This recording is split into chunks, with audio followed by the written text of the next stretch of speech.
우리가 지난 시간 로마서 12장의 말씀을 통해서 하나님께서 기뻐하시는 영적 예배는 선을 행하는 삶이다라고 배웠습니다.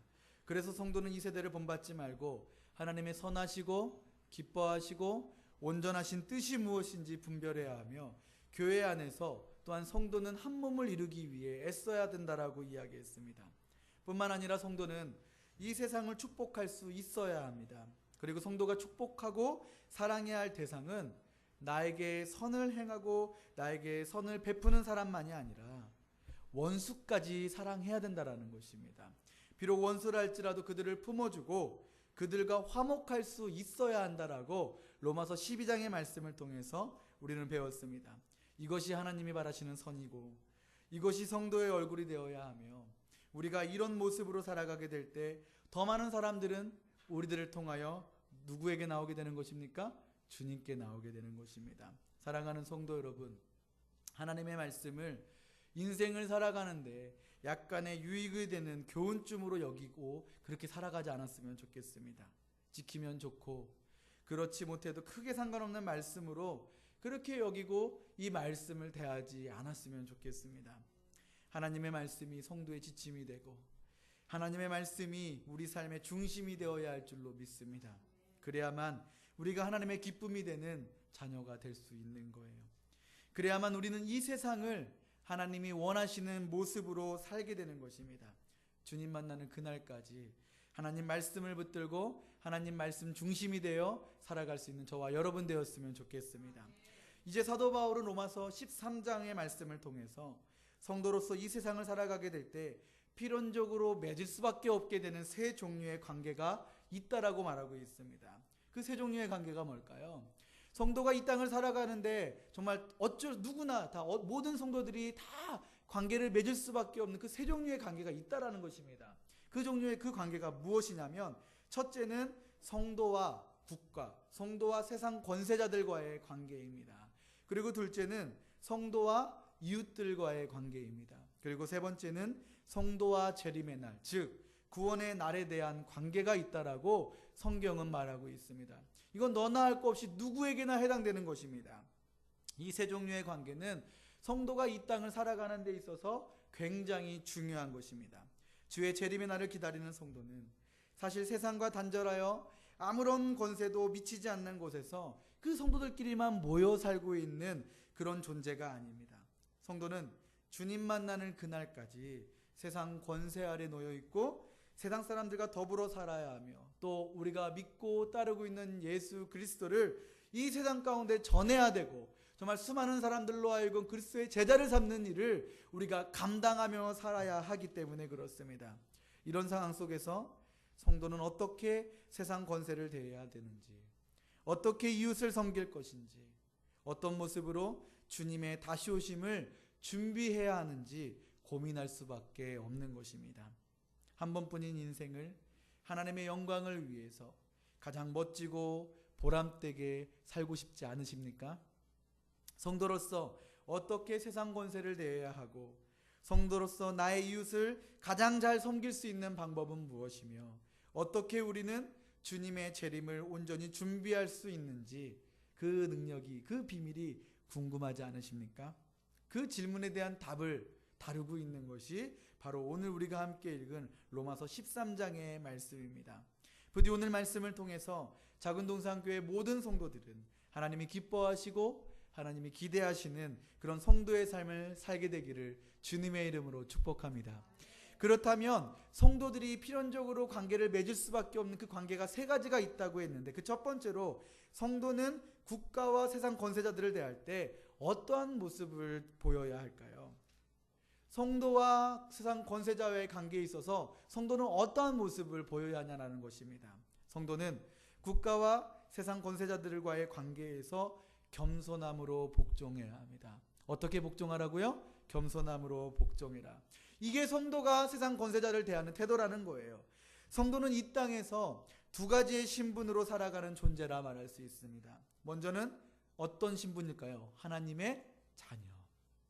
성도는 이 땅을 살아가는데 두 가지의 신분을 가지고 살아가게 됩니다. 그 중에서 가장 첫 번째 신분이 무엇이냐? 하나님의 자녀로 천국 시민으로 살아간다라는 것입니다. 그러나 하나님의 자녀로만 살아가는 것이 아니라 이 땅 대한민국의 국민의 존재로서 살아가고 있다라는 거예요. 이게 두 번째 신분이라는 것입니다. 그러면 우리는 어떻게 이 세상을 살아야 할까요? 대한민국 국민이기 이전에 하나님 나라의 백성이기 때문에 국민으로서의 의무와 책임을 무시하고 그냥 내 마음대로 내가 하나님만 바라보면 되지, 내가 하나님만 의식하며 살아가면 되지, 이 세상 법이 무슨 상관이야, 이 세상 권세가 나와 무슨 상관이야 생각하면서 그렇게 살아가면 될까요? 대한민국을 누가 통치하든지 거기에 대해서는 아무런 관심을 갖지 않고 그냥 그렇게 살아가면 되는 거냐 말입니다. 우리는 절대로 그래서는 안 됩니다. 바울은 성도로서 이 세상을 살아가는 자들에게 분명히 말하고 있습니다. 다 함께 본문 1절 말씀을 읽기 원합니다. 13장 1절입니다. 각 사람은 위에 있는 권세들에게 복종하라. 권세는 하나님으로부터 나지 않음이 없나니 모든 권세는 다 하나님께서 정하신 바라. 바울은 세상 권세에 대해서 어떻게 하라고 이야기하고 있습니까? 철저하게 복종할 것을 말하고 있습니다. 왜냐하면 세상 권세도 사람과 세상으로부터 나온 것이 아니라 누구로부터 나왔다고요? 하나님으로부터 나왔기 때문에 그렇습니다. 이 땅에 있는 모든 권세를 누가 주셨습니까? 우리 하나님이 주셨다라는 것입니다. 그러면 세상 권세에 복종하는 것은 결국 누구에게 복종하는 것이 됩니까? 하나님께 복종하게 되는 것입니다. 반대로 세상 권세에 복종하지 않을 때 그것은 어떤 결과로 이어질까요? 하나님께 불복하는 행위로 이어지게 된다는 것입니다. 그렇다면 하나님은 무엇 때문에 세상 권세자들을 세웠을까요? 무엇 때문에 이 땅 가운데 세상 권세자들을 허락했을까요? 본문 4절 말씀을 읽기 원합니다. 그는 하나님의 사역자가 되어 내게 선을 베푸는 자니라. 그러나 내가 악을 행하거든 두려워하라. 그가 공연히 칼을 가지지 아니하였으니 곧 하나님의 사역자가 되어 악을 행하는 자에게 진노하심을 따라 보응하는 자니라. 무슨 말입니까? 왜 하나님께서 이 땅 가운데 세상 권세자를 허락했다라고 사도 바울은 말하고 있습니까? 그것은 하나님의 대리자가 되어서 이 세상을 질서 가운데 통치하도록 하시기 위함이었다라는 것입니다. 그래서 우리가 선을 행하게 되면 세상 권세자는 우리에게 무엇을 베풉니까? 선을 베푸는 거예요. 우리에게 공의를 베푸는 것입니다. 그러나 우리가 악을 행하게 되면 세상 권세자들은 악에 따라서 우리들에게 보응한다라는 거예요. 이것이 하나님의 법칙이며 이것이 이 땅을 살아가는 성도가 세상 권세자에게, 세상 권세에게 복종해야 하는 이유입니다. 얼마 전 육사 지방선거가 있었죠. 이 지방선거 때 한 매체를 통해서 보도된 내용이 있습니다. 박근혜 대통령이 자신에게도 똑같이 부여된 소중한 한 표를 행사하기 위해서 자신이 소속되어 있는 그 지역 선거구에 찾아가 투표를 했습니다. 그리고 투표를 마치고 그 현장을 돌면서 이 투표를 위해서, 선거를 위해서 수고하고 있는 사람들을 일일이 악수를 청하며 격려하고 있었습니다. 그런데 그중 한 사람이 허리를 숙이며 악수를 청하고 있는 대통령에 대해서 그 자리에 앉아서 뻔히 대통령의 얼굴을 쳐다보며 그 자신에게 악수를 청하고 있는 그 대통령의 호의를 거절했어요. 그냥 멀뚱히 그 대통령의 얼굴만 바라보고 있었던 것입니다. 그리고 이것이 언론을 통해서 소개가 되었습니다. 그리고 그 사람은 자기의 트위터를 통해서 대통령에 대해서 내가 왜 악수를 하지 않았는지 그 이유에 대해서 아주 적나라하게 비판하는 글을 올렸습니다. 여러분, 저는 박근혜 대통령을 좋아하는 사람은 아니에요. 그리고 사실 약간의 불만도 있긴 있습니다. 그러나 옳고 그름을 떠나서 아무리 선거 참관인은 그 누구와도 악수를 해서는 안 된다라는 것이 법이라 할지라도, 규칙이라 할지라도 국민이 뽑은 한 나라의 지도자가 자신에게 허리를 숙이고 악수를 청할 때 그것을 빤히 바라보며 거부하는 것은 바람직하지 않다라는 거예요. 저는 그 모습을 보며 겁이 났습니다. 이런 장면을 우리 아이들이 보면 어떤 것을 느끼게 될까? 이런 모습들을 매스컴을 통해서 우리 아이들이 보게 될 때 무슨 생각을 하게 될까? 그들은 이 모습들을 보면서 아무리 어른이라 할지라도, 아무리 높은 권세를 가진 사람이라 할지라도 그 사람이 나의 마음에 들지 않고 그 사람이 불법을 저지르고 그 사람이 잘못된 길을 걸어간다면 그냥 무시해도 돼, 그냥 그 사람에 대해서 정죄하고 비난해도 된다라고 생각하게 되지 않을까 하는 마음들이 들었기 때문에 저는 그 모습을 보면서 사실 그렇게 썩 기분이 좋지 않았습니다. 저도 사실 비판적일 때가 많이 있어요. 젊어서 그런지 몰라도 어떤 언론을 통해서 선배 목회자들의 문제, 어떤 교회의 부조리들, 어떤 정치 지도자들의 문제들이 보게 될 때 저도 그것에 대해서 아주 신랄하게 비판을 합니다. 사람들이 모였을 때 그것에 대해서 얘기하는 것을 사실 좋아합니다. 그래서 이 부분을 놓고 하나님께 기도할 때가 참 많아요. 주님, 제가 수근수근대고 비방하고 이렇게 정말 다른 사람들의 잘못과 허물에 대해서 얘기하는 것이 옳지 않은데, 하나님께서 분명히 금하고 있는데 제가 이 모습들이 고쳐지지 않기 때문에 회개합니다. 주님, 나에게 이런 모습이 사라지게 해달라고 기도하고 있습니다. 왜냐하면 하나님께서 세우신 세상 권세자들에 대해서 비판하고 비난하는 것, 그것은 하나님께서 금하고 있는 하나님의 명령이기 때문에 그렇다라는 거예요. 절대로 세상 권세자들을 비난하지 마셨으면 좋겠습니다. 나의 부모에 대해서, 나의 리더들에 대해서, 나의 권세자들에 대해서 그 어떤 비난도 하지 않았으면 좋겠습니다. 그러면 문제가 있는 사람들, 권위자가 문제가 있을 때는 어떻게 해야 되느냐? 그냥 가만히 잠자코 구경만 하고 있어야 되느냐? 아니요. 우리가 해야 될 게 있어요. 그게 무엇이냐면 기도입니다.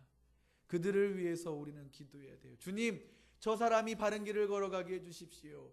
저 사람이 자신에게 허약된 그 권세를 제대로 사용할 수 있게 해주십시오. 그리고 그럼에도 불구하고 그 사람이 바뀌지 않는다면 하나님께서 공의로 다스린다는 사실을 믿고 그것에 대해서 하나님께 맡기는 것입니다. 이것이 우리가 해야 될 일이라는 거예요. 우리 작은 농산교회 모든 성도들은 하나님의 일하심을 믿고 하나님의 역사하심을 믿고 하나님께서 세우신 자들에 대해서 철저하게 순복할 수 있는 저와 여러분 되었으면 좋겠습니다. 둘째로 이번에는 성도와 이웃과의 관계에 대해서 알아보기를 원합니다. 성도는 이웃과의 관계에 있어서 어떠한 모습을 보여야 할까요? 성도는 만나는 모든 이웃들에 대해서 사랑을 베풀 수 있어야 합니다. 이게 오늘 우리가 인도자를 통해서 읽었던 성경 본문이었죠. 성도는 만나는 모든 이웃들에 대해서 사랑으로 대할 수 있어야 하고 사랑으로 섬길 수 있어야 한다는 것입니다.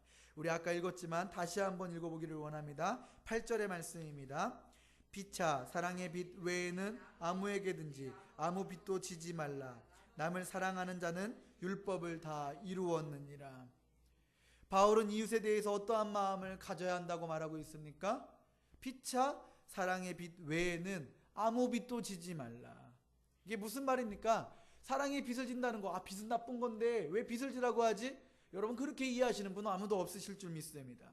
이 말씀은 모든 사람들에게 성도는 사랑으로 대하라는 이야기예요. 사랑을 전해야 되고 사랑을 베풀어야 되고 사랑으로 섬겨야 한다는 것을 사도 바울이 이야기하고 있다는 것입니다. 그렇다면 이유는 무엇일까요? 우리는 무엇 때문에 우리 이웃들을 사랑해야 하냐는 것입니다. 첫째로 우리가 이웃을 사랑해야 하는 이유는 우리가 사랑의 빛을 진 자들이기 때문에 그렇습니다. 사랑의 빛진 자들이기 때문에 우리가 사랑으로 이웃들에게 갚아야 한다는 거예요. 우리가 그러면 누구에게 빛을 졌을까요? 우리가 사랑의 빛을 졌다라고 이야기하고 있는데 우리는 그 사랑의 빛을 누구에게 줬을까요? 부모님에게 줬습니까? 나의 친구, 나의 형제들에게 줬습니까? 아니요. 물론 그 빛도 있을 수 있겠지만 그것보다 더 근원적으로 우리가 사랑의 빛을 줬는데 그 빛은 누구에게 줬냐면 하나님에게 줬다는 것입니다. 죄로 인해 죽을 수밖에 없는 우리가 하나님의 크신 사랑, 독생자도 아낌없이 허락하신 사랑 때문에 구원을 받았기 때문입니다. 그래서 우리는 이웃을 사랑해야 합니다. 하나님께 진 사랑의 빛을 갚을 수 있는 방법이 내 이웃을 내 몸처럼 사랑하는 것밖에 없기 때문에 그렇습니다. 이것이 우리가 이웃을 사랑해야 하는 첫 번째 이유입니다. 둘째로 우리가 이웃을 사랑해야 하는 이유는 무엇이냐면 오늘 본문을 통해 말하고 있는 것처럼 사랑은 모든 율법의 완성이기 때문에 그렇습니다. 성경의 모든 계명을 압축하고 또 압축하면 가장 마지막 남게 되는 한 방울이 뭔지 아십니까? 사랑이에요. 사랑. 그 사랑의 원액은 너무나 강해서 어디에든 한 방울만 뿌리기만 하면 사랑으로 진동하게 되는 것입니다. 그 사랑은 너무나 강해서 허다한 모든 죄를 덮습니다. 그 사랑은 너무나 강해서 인내하게 합니다. 그 사랑은 모든 것을 아름답게 합니다. 사랑은 모든 것을 이해하게 합니다. 사랑은 모든 것을 순종하고 모든 것을 희생하게 합니다. 그래서 주님은 요한복음 13장 34절의 말씀을 통해서 새 계명, 헌 계명이 아니에요. 새 계명을 너희에게 주노니 서로 사랑하라. 내가 너희를 사랑한 것 같이 너희도 서로 사랑하라 말한 것입니다. 사랑하는 성도 여러분, 내 옆에 있는 이웃들, 이 땅을 살아가고 있는 모든 사람들은 사랑의 대상이라는 거예요. 그들은 존경의 대상도 아니고 그들은 신뢰의 대상도 아닌 사랑의 대상이라는 것입니다. 만물보다 부패한 것, 모든 것 가운데 가장 부패한 것이 인간의 마음이라고 이야기했습니다. 그런데 그런 인간을 한번 신뢰해 보세요. 어떻게 될까요? 실망하게 될 수밖에 없다라는 것입니다. 모든 인간이 연약하기 때문에 언제고 넘어질 수밖에 없습니다. 그런데 그런 인간을 존경해 보세요. 언젠가는 그 존경의 마음이 실망의 마음으로 바뀌게 되는 것입니다. 인간은, 이 땅에 있는 모든 사람들은 존경의 대상도 아니고 신뢰의 대상도 아니고 사랑의 대상인 줄 믿습니다. 그 사랑으로 대해야만 실망하지 않는 거예요. 그 사랑으로 대해야만 실족하지 않는다라는 것입니다. 그 사랑으로 내 주위에 있는 모든 이웃들을 대할 수 있는 저와 여러분 되었으면 좋겠습니다. 어떤 미국의 의사가 미국 사람들의 비만증에 대해서 그 원인이 어디에 있다라고 했는지 아십니까? 어떤 미국에 있는 의사가 미국 사람들의 비만증에 대해서 그 원인을 분석했는데 그 원인이 어디 있다라고 이야기했는지 아세요? 미국 사람들의 비만증은 다름 아닌 사랑의 결핍에서 왔다라고 이야기합니다. 사랑이 빠진 그 공허함, 사랑이 빠져버린 그 결핍을 사람들이 무엇으로 채우려고 했던 것입니까? 음식으로 채우려고 했던 거예요. 왜요? 공허하니까, 허전하니까. 사랑으로 채워야 될 그 자리에 사랑이 빠져버리게 되니까 인간의 마음이 공허해지는 거예요. 결핍이 온 거예요. 그래서 사람들이 그것을 채우기 위해서 이것저것 계속해서 먹는 것입니다. 그 먹는 걸 통해서, 배부름을 통해서 그 공허함을 채우려 했는데 어디 그것이 음식을 통해서 채워집니까? 채워질 수 없는 것입니다. 아무리 먹어도 채워지지 않기 때문에 사람들은 채워질 때까지 먹는 거예요. 그러니까 결국 어떻게 되는 것입니까? 비만으로 이어지게 되는 것입니다. 참고로 제 아내는 저와 결혼하고 살이 빠졌어요. 이게 무엇을 의미하겠습니까? 제가 사랑을 줬기 때문에 다른 음식으로 배부름을 채우려 하지 않기 때문에 그런 거예요. 상미자매님 살이 조금 찐 것 같은데. 네. 우리 재성 형제님 더 많이 사랑해야 될 줄로 믿습니다. 네. 내 아내가 살이 찐다. 그건 딴 거 없어요. 내가 지금 사랑하지 않고 있구나. 내 아내가 살이 빠진다. 딴 거 없어요. 내가 지금 사랑하고 있구나. 이걸 또 이렇게 생각하시면 안 됩니다. 얼마나 힘들게 했으면 살이 빠질까. 네. 오늘날 수많은 사람들이 왜 비만증으로 허덕이냐? 먹을 게 많아서? 아니요. 사랑의 결핍 때문에 그렇다라는 거예요. 오늘날 이렇게 우리가 정말 살고 있는 이 시대에 왜 사랑의 결핍으로 몸살을 앓고 있을까요? 왜 수많은 사람들이 사랑의 결핍으로, 미국이란 나라가 누구에 의해서 세워졌습니까? 청교도들에 의해서 세워진 나라예요. 근데 사랑이 없대요. 오늘날 한국 땅 가운데 수많은 그리스도인들이 있습니다. 그런데 사랑이 없대요. 이 땅에 살고 있는 수많은 그리스도인들이 그리스도의 사랑을 실천하지 않고 있기 때문에, 이해관계를 따지고 득실관계를 따져서 사람을 대하고 있기 때문에 이 세상에 사랑이 없는 것입니다. 사랑하는 성도 여러분, 성도로 세상을 산다는 것은 이웃을 내 몸처럼 사랑하며 사는 것입니다. 성도로 살아가는 거 다른 거 아니에요. 어떻게 살아가는 것이 성도의 인생이냐? 어떤 특별한 게 있는 게 아닙니다. 이웃을 내 몸처럼 사랑하며 사는 것, 그것이 성도로 살아가는 인생이라는 것입니다. 우리가 어떻게 율법을 완성할 수 있을까요? 우리가 어떻게 율법의 모든 요구를 충족시킬 수 있을까요? 오직 사랑입니다. 내 옆에 있는 형제 자매를 사랑하십시오. 나에게 아무런 도움이 되지 않는다 할지라도, 저 원수 같은 사람이라 할지라도 사랑하시기 바랍니다. 그 사랑을 통해서 우리는 율법을 완성하게 되고, 그 사랑을 통해서 우리는 주님을 닮아가게 되는 것입니다. 마지막으로 성도는 주님의 다시 오심을 어떻게 준비해야 될까요? 세 번째 관계가 있다고 이야기했습니다. 그것은 주님의 날, 구원의 날과의 관계라고 이야기했는데, 그 날과의 관계에서 성도는 어떠한 삶을 살아가야 하느냐라는 것입니다. 성도는 주님의 다시 오심을 어떻게 준비해야 할까? 언제나 주님의 재림을 사모하며 늘 깨어 있어야 한다라는 것입니다. 주님의 재림을 사모하는 삶, 구원의 날을 사모하면서 늘 깨어 있어야 한다라는 것입니다. 우리 다 함께 본문 11절 말씀 읽기 원합니다. 11절입니다. 또한 너희가 이 시기를 알거니와 자다가 깰 때가 벌써 되었으니 이는 이제 우리의 구원이 처음 믿을 때보다 가까웠음이라. 무슨 말을 하고 있는 것입니까? 주의 재림의 날, 우리가 구원에 이를 때가 가까워졌다라는 것입니다. 마지막 때가 왔다라는, 가까워졌다라는 거예요. 그러니 잠의 유혹에 빠져 있지 말고 언제나 늘 깨어 있으라는 것을 사도 바울이 얘기하고 있는 것입니다. 우리가 왜 나태하고 방종한 인생을 살아가는지 아십니까? 죽음을 준비하고 살고 있지 않기 때문에 그렇습니다.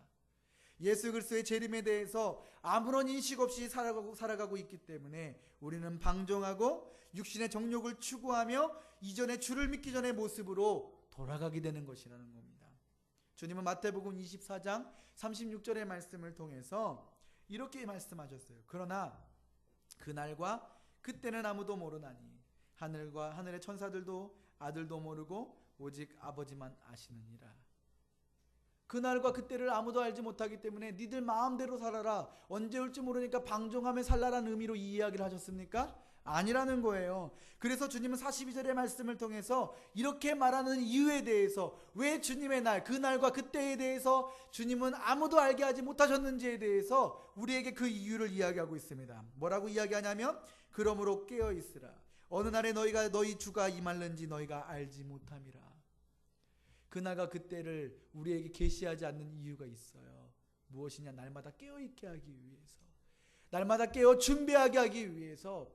그날과 그때를 안다고 생각해 보세요. 누가 봐도 그것을 뻔히 안다고 생각하면 사람들이 어떻게 살겠습니까? 내 마음대로 살다가 그때가 되면 그냥 그렇게 노력하겠죠. 아니면 그날과 그때가 너무나 멀리 있다라고 생각하면 어떻게 살아가겠습니까? 내 마음대로 방종하며 살아가게 되는데, 그날과 그때를 모르기 때문에 우리는 늘 깨어 준비해야 된다는 것입니다.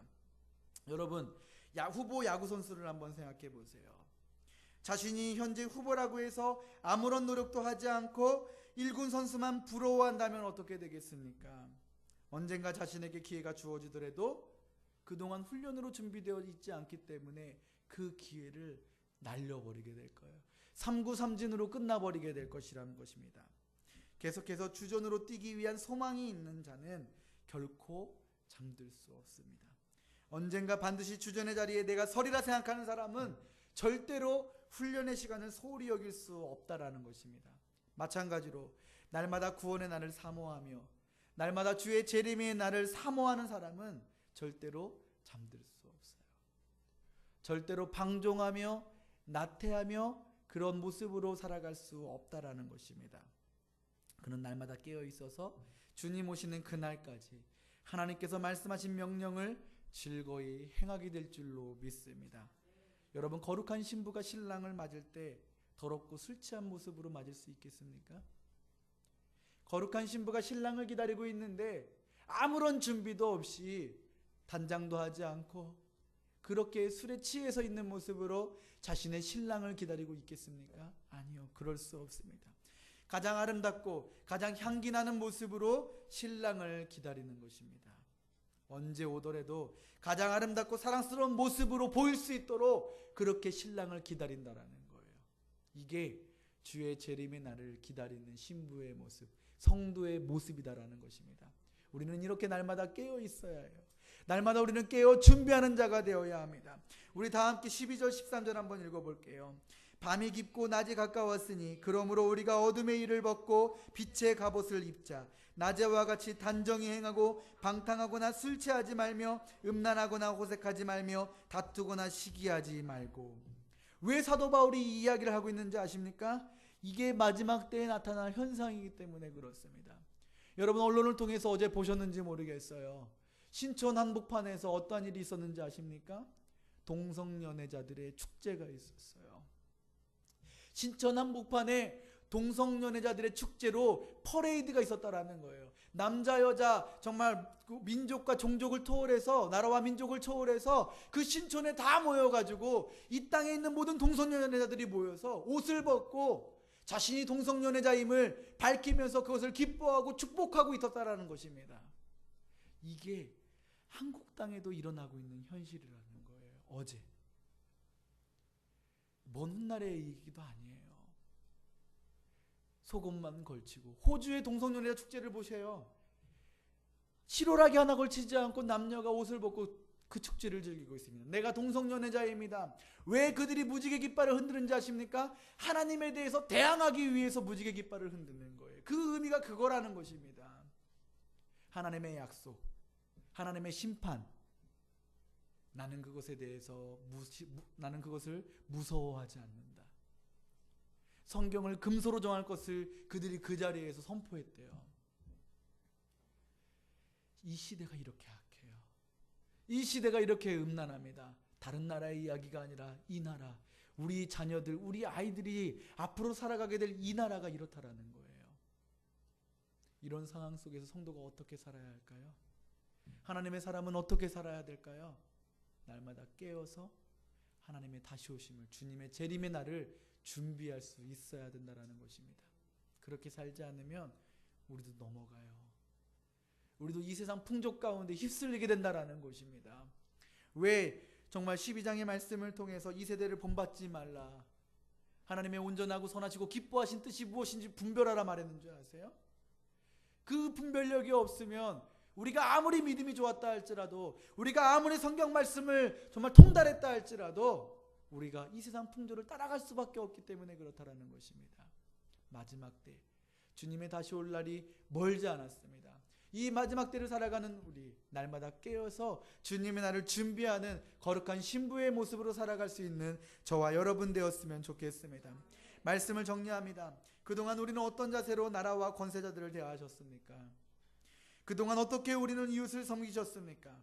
그동안 우리는 어떤 모습으로 구원의 날을 기다리고 있었습니까?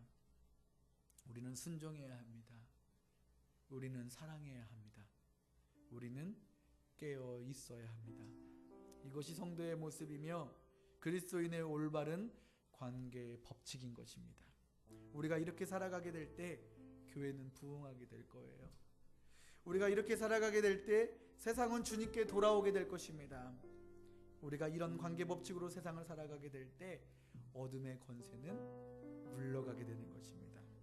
우리 작은 동산교회 모든 성도들은 로마서 13장의 말씀을 가슴 깊이 새기고 날마다 승리의 삶을 살아갈 수 있기를 주님의 이름으로 축복합니다. 우리 시간 찬양할 때에 주님 다시 오시는 그날까지 우리가 믿음의 길을 걸어가겠습니다. 주님 다시 오시는 그날까지 우리가 좁은 길로 행하겠습니다. 나의 십자가를 지고, 그 십자가 아무리 힘들고 어려운 고난이라 할지라도 그 십자가를 지고 내가 주님 오는 그날까지 내가 믿음으로 살아가겠습니다. 그렇게 고백했으면 좋겠습니다.